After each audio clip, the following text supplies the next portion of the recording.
গাধাকে সৃষ্টি করার পর তাকে বলা হলো সকাল থেকে সন্ধ্যা পর্যন্ত তাকে ক্লান্তিহীন পরিশ্রম করতে হবে,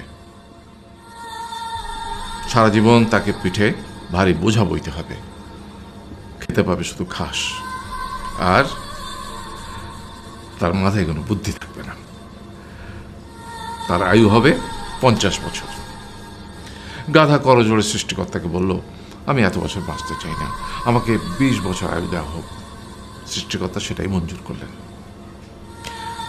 কুকুরকে যখন সৃষ্টি করা হলো তখন তাকে বলা হলো যে সে হবে মানুষের সবচেয়ে বড় বন্ধু, কিন্তু সে খাবে মানুষের উচ্ছিষ্ট, এবং তার আয়ু হবে 30 বছর। কুকুর সৃষ্টিকর্তাকে বলল, আমি এত বছর বাঁচতে চাই না, আমাকে 15 বছর আয়ু দেওয়া হোক। সেটাই মঞ্জুর করা হলো। এরপর বানরকে বলা হলো, তুমি শুধু গাছের এ ডাল থেকে ও ডালে ঝুল খাবে এবং নানান রকম ফন্দি ফিকির করে মানুষকে আনন্দ দিবে, তোমার আয়ু হবে 20 বছর।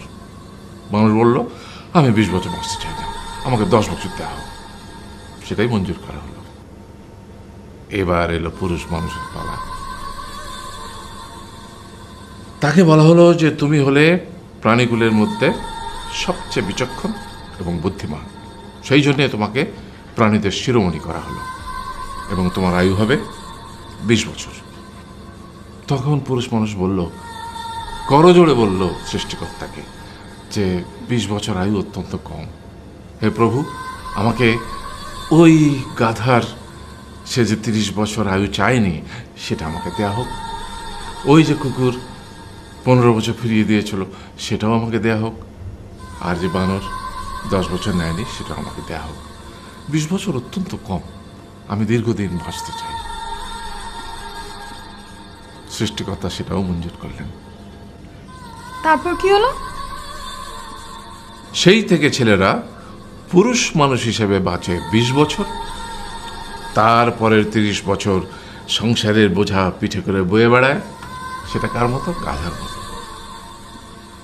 তারপরের 15 বছর সে তার ছেলেমেয়েরা যা দেয় সেই রকম ঠিক কুকুরের মতো উচ্ছিষ্ট খেয়ে বাঁচে। আর তারপরে বৃদ্ধ বয়সে ঠিক বানরের মতো, যেমন গাছের এডাল থেকে ওডাল ঝুল খায় বানর, তেমনি এই ছেলের বাড়ি থেকে ওই ছেলের বাড়ি, আর নানান রকম ফন্দি ফিকির করে তার নাতি নাতনিদের আনন্দ দেওয়ার চেষ্টা করে।